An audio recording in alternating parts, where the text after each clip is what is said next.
welcome also from my side. So I've been asked to also present what we have done at Lonza in the area of PPM. And for today's presentation, let me give you just a quick overview of what is Lonza. Then I will do an introduction, tell you where we have been starting, what were the major pain points, and I will, like Mark already mentioned, I will also tell you a little bit about throughput versus utilization. I think this was also a big learning for myself. And where's Herbie? So where's Herbie? This you will find out what I mean with this.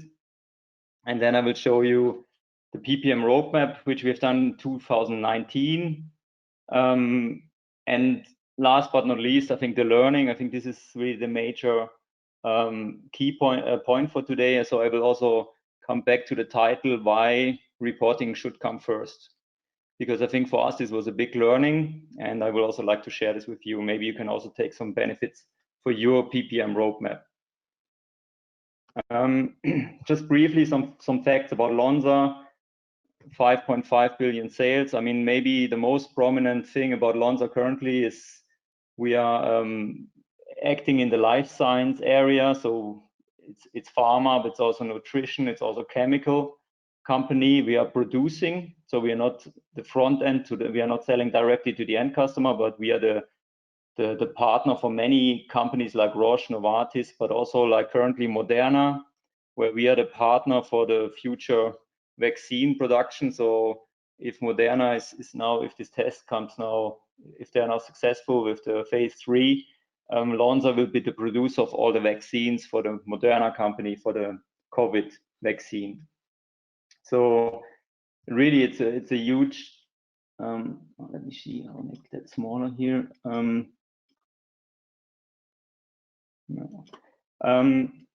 So it's a huge topic, which there's a lot of areas where we help. So it's mainly about pharma, it's pharma services, it's about creams and hygiene, but also Head and Shoulders is, for instance, Lonza ingredient, or vitamin B3.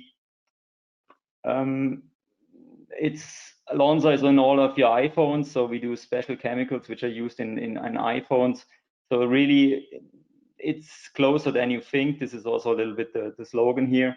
We are acting in many different areas. Again, it's two divisions. It's one on the one hand side, we have the pharma division, on the other side, we're more the chemical division. And again, 5.5 billion sales, around 15,000 people, global company. Good. Just briefly about myself, I'm with Lonza since 2008. I had various roles, starting in logistics, then going over to BI, looking into finance and reporting. And I also was actually leading the portfolio management in 2019. Again, changed the job already, so I'm now leading one of the application services divisions for LSI. This is the chemical division. So here I'm leading all the business applications like SAP, Salesforce, and whatever we use. It's quite a big range of applications we have to maintain. And I'm located in Basel, Switzerland. Okay, but let me start now with the real presentation. Where did we start? I mean, when I took over this job in 2019, it was really, I mean, this was I actually stole this slide from our first workshop where we more or less did a brainstorming, and the picture says it right quite good. Too busy to improve. I think we were doing a lot of firefighting at that time, missing transparency about project status, about process. I mean, there was no who is now the right approver, what is our resource availability. I think this was one of the biggest issues, and it was quite manual as well, because I think in Lonza we have quite some stakeholders because of the different businesses we have to maintain. As you can imagine, we have many different BUs within the company, so it's not so easy simply to have one portfolio review with one business. You have to have several meetings, and it's not everything within one. We have more or less several companies within a big company, so the complexity is quite big. Long story short, I mean, here the main points are really We had no accuracy. We were not close enough to the business, and we just got a lot of short-term requests with projects, and people were not really willing to follow the PPM process. I think there was always escalation required to bring a new project in and to get it done, and I think there was also no understanding of the business, what issues we're having from a resource perspective. And it was very difficult for us to argue with resource constraints, because simply there was not enough understanding, and also it was not a good collaboration, I would say. I think we were not really business partnering as you should, and therefore it was very difficult also to get, if you need to argue that you cannot do a project immediately, it was very difficult discussions. I'm not saying that we have solved all of that now, but I think we have improved a lot. So I will now show you how we got there. So where's Herbie? I think, let me start with this, because I think this is actually was a big learning for me. And I was reading this book at the time when I started this job. The Goal is actually, I can recommend it. And long story short, this guy is operating a plant, and he simply cannot deliver. I mean, everybody's utilized 100%, but at the end of the day, nothing gets shipped out. So, and then one day he had to go on a Boy Scout weekend with his son, and they did a hike, and there was a big group, about, I don't know, 10, 12 people, kids, and there was Herbie. Herbie was a little bit heavier than the other ones, and he had a big backpack, and of course he was always behind, and everybody had to wait all the time. And then at the end, so I shortcut this a little bit, but at the end of the day, they found out, okay, we need, of course, to work on the bottleneck and to improve the bottleneck to make the whole chain go faster. And they then looked at his backpack. Of course, he had a lot of sweets and stuff in his backpack. So they improved him, and they also made sure that they have a constant speed. So everybody had to go to the same speed, because they also found out if the guy in front runs away and it stops again, it doesn't help. We need to go constantly. We have to have a flow. And this was also, actually, I have to say this book was also a big learning for me, because we really need to focus to get the flow. We need to focus on our Herbies. So where are the bottlenecks? And I think this is also what I used internally, whereas Herbie, to really push people to make sure data is accurate and that we find the right bottlenecks, and then we can early enough in the process fill those gaps in order not to run then into a situation where we get stuck and we don't have the flow. And so this is maybe something, I think I stole this slide even from, actually maybe Mark provided it to me one day. It's from Gartner. It's a very interesting table here. So here you see the time it takes to deliver something.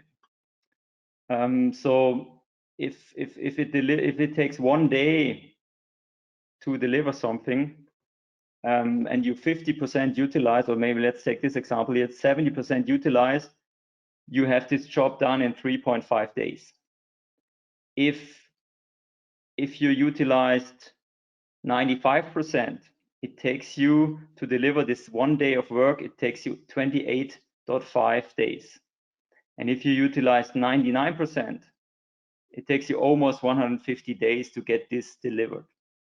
And this reminds me also a little bit where we have started, because our goal was always, people need to be planned, utilized 100%. We need to have, I don't know how many projects in parallel. And this is really the thing. You need to get the flow. And let me go to the next slide here. This explains it quite good. So if you compare it with the traffic, I mean, if you really have 95% utilization, we all know how this ends up. Traffic jam. And the only thing you have busy people. If you then relate it back to our project world.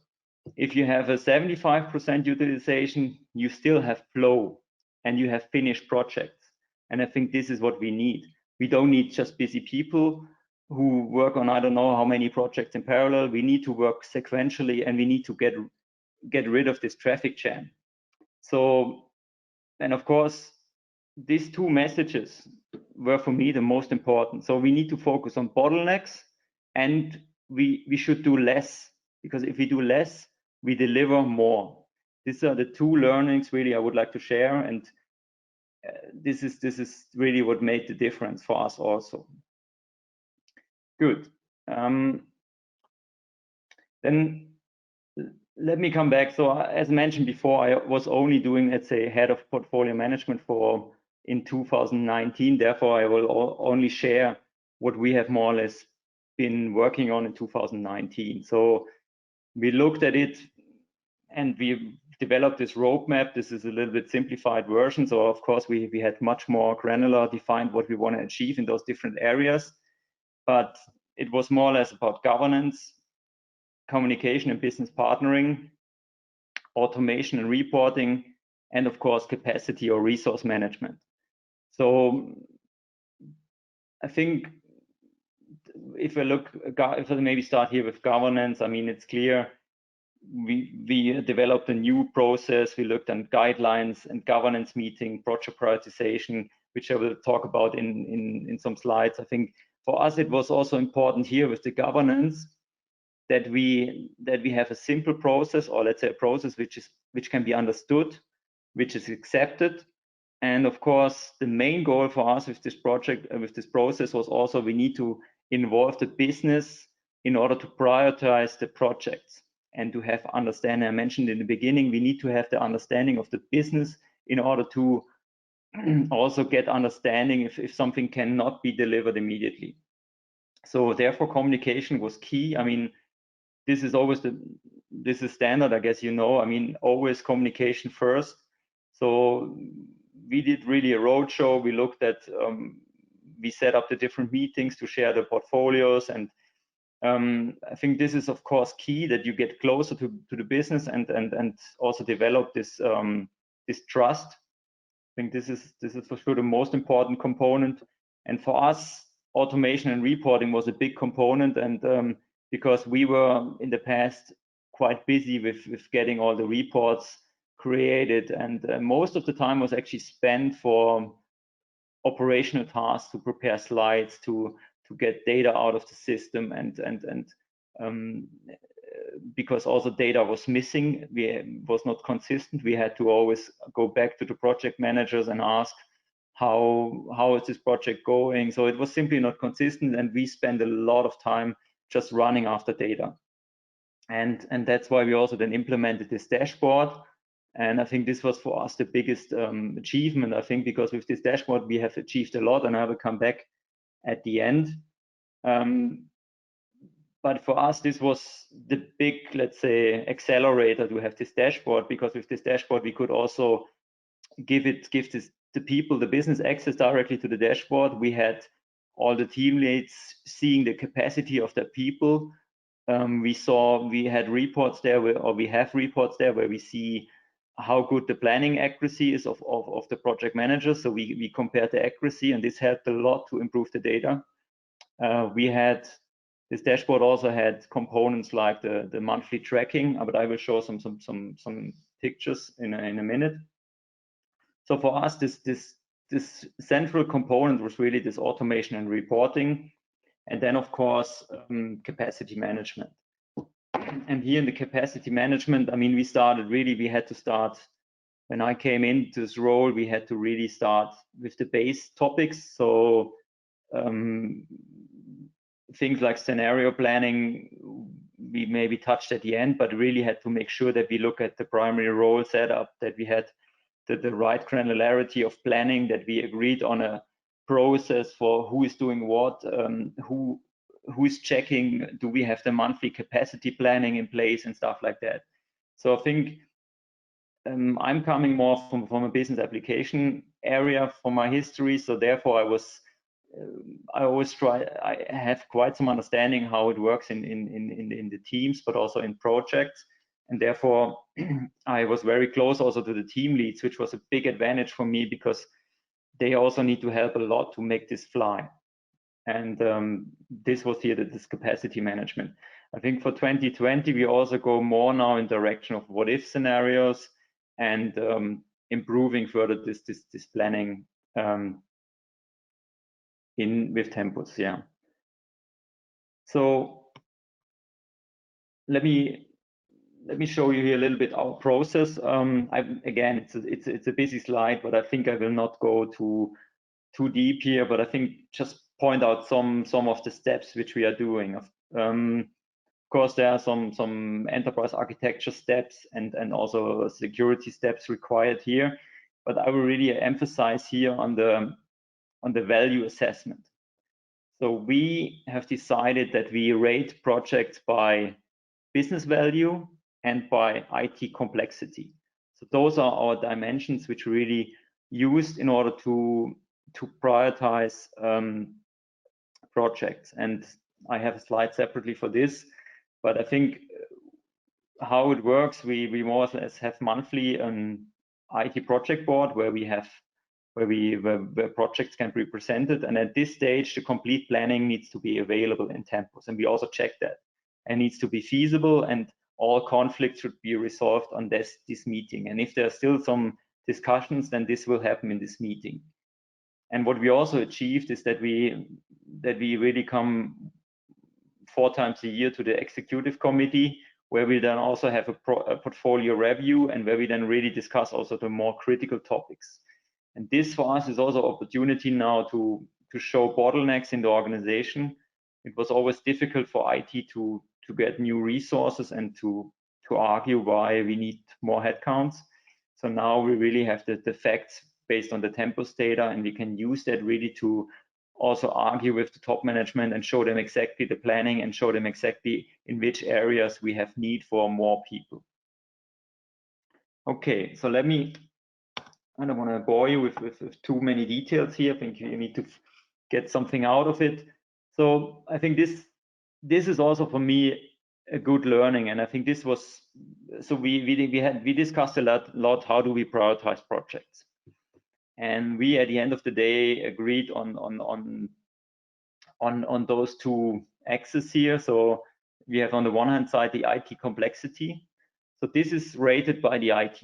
So based on is it a new technology? Do we have the people in-house? How long does the project take? Is it GMP relevant? How many interfaces and so on? So we had criteria which helped us to rate and clearly defined how to rate such an IT project.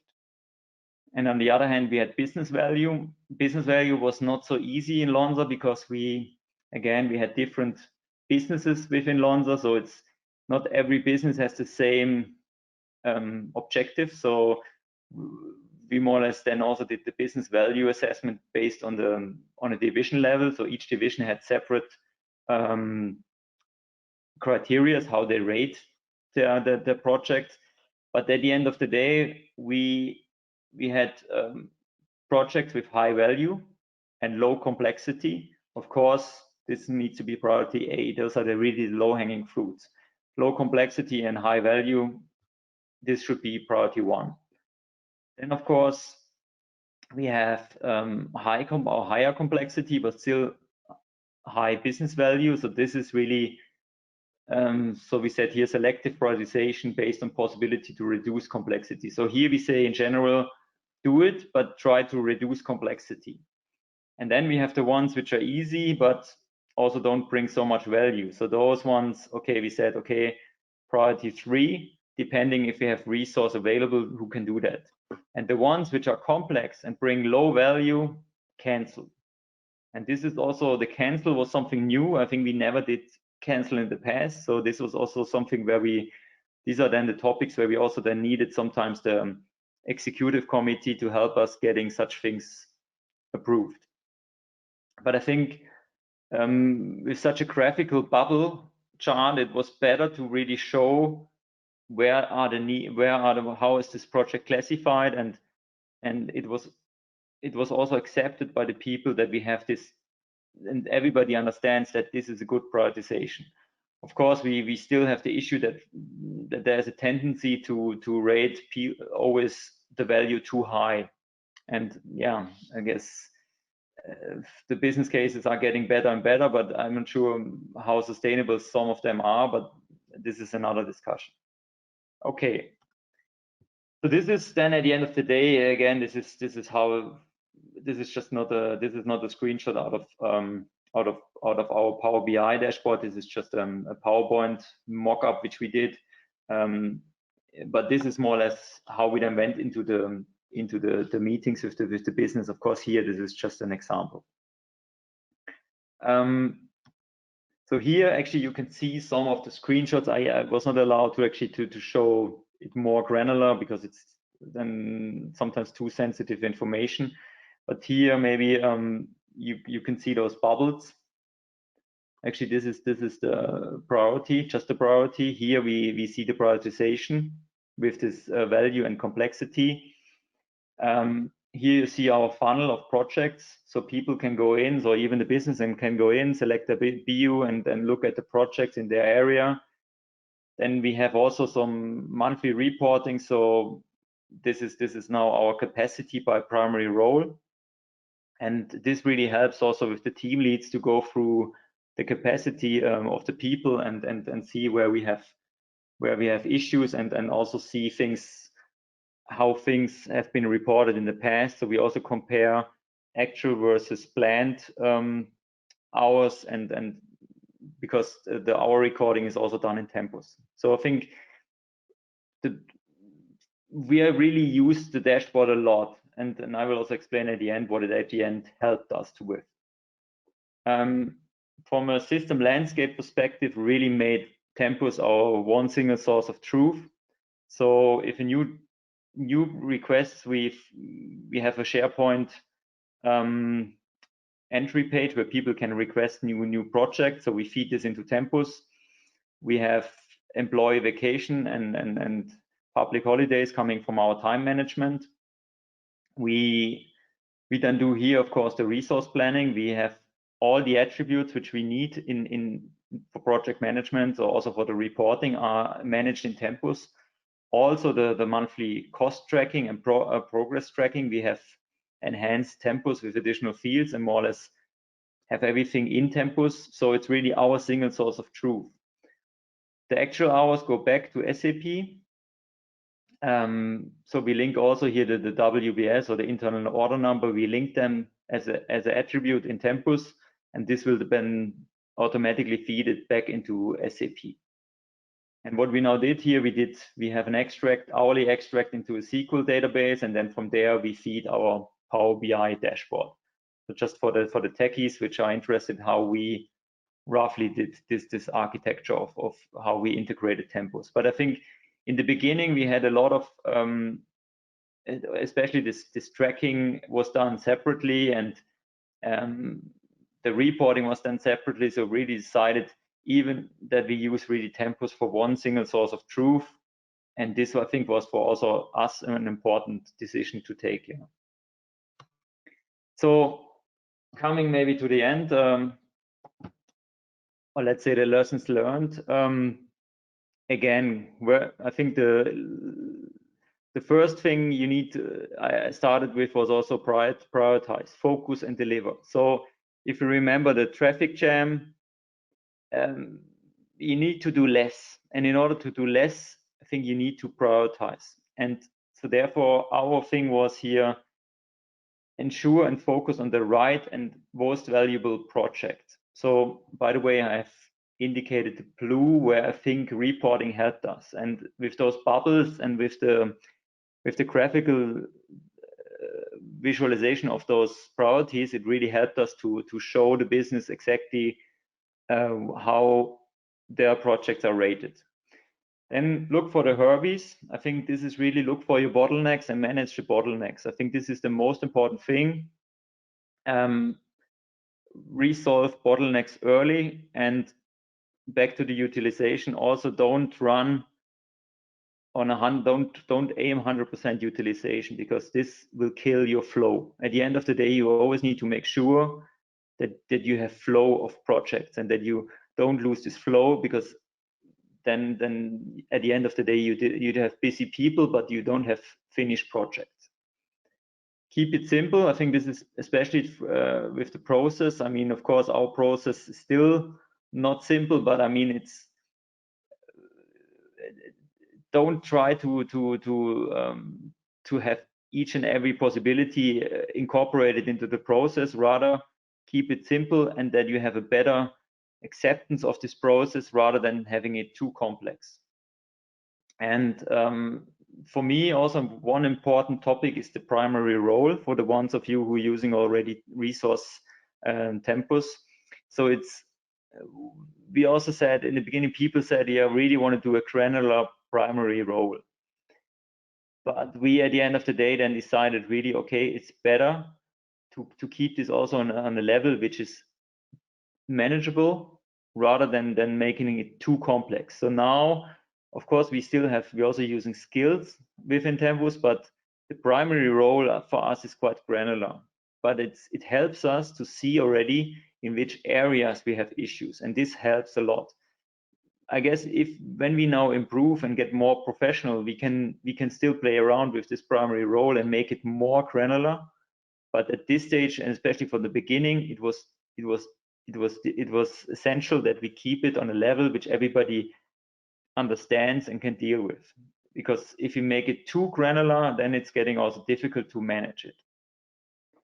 Communication and training, I think as usual, I think those are the topics you need to do. I think you cannot simply change processes and do not communicate or do not train. I think this is really essential.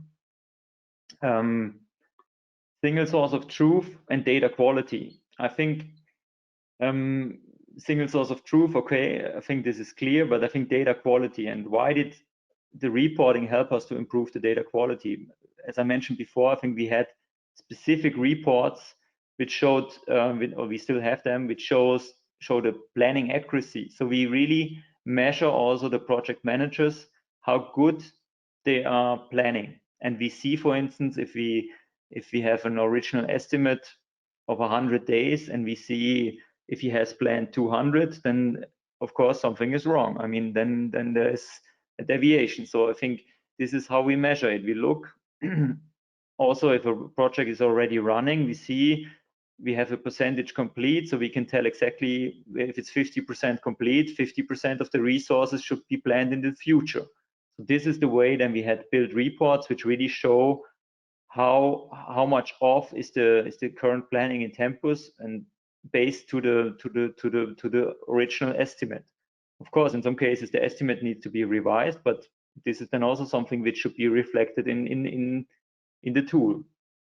And this really helps us a lot to get, especially the project managers, motivated to have the data up to date, because if they don't want to be, they don't want to see their names at the bottom of the list when it comes to forecast accuracy. So this also helped a lot. Then business involvement, I think this is clear. Business partnering, I think you need to be close to them, and yeah, you could even make also this point blue, because we even gave them business access to this dashboard, and I think they were able to really see resource situations and project status within the tool. But maybe here we also need to see if we have then down the road a separate dashboard for the business rather than having more, because it maybe has sometimes a little bit too much information for them. But again, business involvement and business partnering are always key. Transparency, okay, there's a wrong text in here, so sorry about that. Automation, I think this is really automation of the PPM process helped us a lot, because, and also the reporting, because again in the beginning we were just busy with creating slides, and with this dashboard we don't create slides anymore. I think we show the dashboard and show it directly. Data quality, I've had here double, but I think this is always key. If people cannot rely on the data, there's no trust, and people will not use the tool. This is also something which needs to be key. And last but not least, management buy-in. So if you really want to make PPM work, you need the management to buy in and help you to improve that. Okay, so that's already it from my end. I was short and crisp, so yeah. That was Daniel, that was fantastic. I'm just going to look and see if there's any questions in the chat box here real quick before we come up to a break. Let's see the difference between slide or number 5 and 9, which I think you just answered for us.